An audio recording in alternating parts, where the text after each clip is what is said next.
আজ আমরা শিখবো একটা ভালো গার্লফ্রেন্ড হওয়ার জন্য কি কি করতে হয়। ফার্স্ট, যদি তোমার বয়ফ্রেন্ডকে তুমি কিছু রাখতে দাও আর সে সেটা হারিয়ে ফেলে, মনে হয় লিপ বামটা পড়ে গেছে।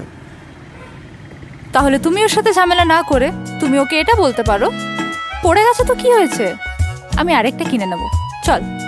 যদি তোমার বয়ফ্রেন্ডও তোমাকে না দিয়ে আগে নিজে খেয়ে নেয়, তাহলে তুমি খাবারটা কাড়িয়ে নেবে না, বরং তোমার ফার্স্ট বাইটটাও ওকেই খাইয়ে দেবে।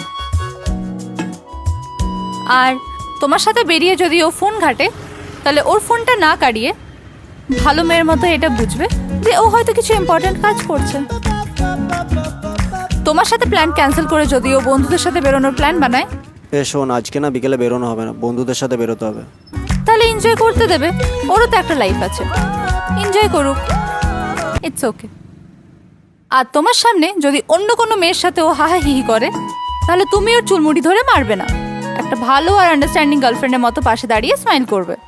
কিন্তু আমি তো ভালো গার্লফ্রেন্ড নই, আমার বয়ফ্রেন্ড যদি এরকম করে আমি তো ওর গলা টিপে মেরে ফেলবো, তাতে যদি আমার জেল হয় হবে।